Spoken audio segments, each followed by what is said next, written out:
ప్రముఖ news reader శాంతి స్వరూప్ తొలితరం అంటే మొట్టమొదటి దూరదర్శన్ న్యూస్ రీడర్గా ఆయన 1984లో మొదటి వార్తలను చదివారు.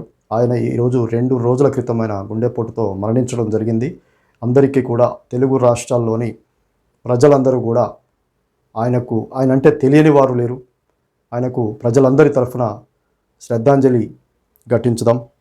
ఆయన 1983 నవంబర్ 14న దూరదర్శన్ ఛానల్లో శాంతి స్వరూప్ గారు తెలుగులో తొలిసారి వార్తలు చదివారు.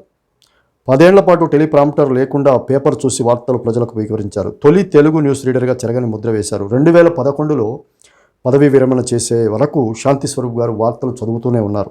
అప్పుడు ఇవన్నీ మీడియా సంస్థలు కూడా లేవన్నమాట. లైఫ్ టైమ్ అచీవ్మెంట్ అవార్డును కూడా ఆయన అందుకున్నారు. శాంతి స్వరూప్కి భార్య, 2 కుమారులు కూడా ఉన్నారు. ఆయన యొక్క మరణం అందరికీ కూడా కలిచివేసేటువంటి విషయం. ఆయన కుటుంబ సభ్యులకు మరి ప్రగాఢ సానుభూతిని మన యొక్క ప్రేక్షకుల తరఫున, మన యొక్క news readers, YouTube channels news readers తరఫున, మీడియా సంస్థల తరఫున కానీ, ప్రజల తరఫున కానీ ఆయన కుటుంబ సభ్యులకు ప్రగాఢ సానుభూతిని తెలియజేయడం జరుగుతుంది.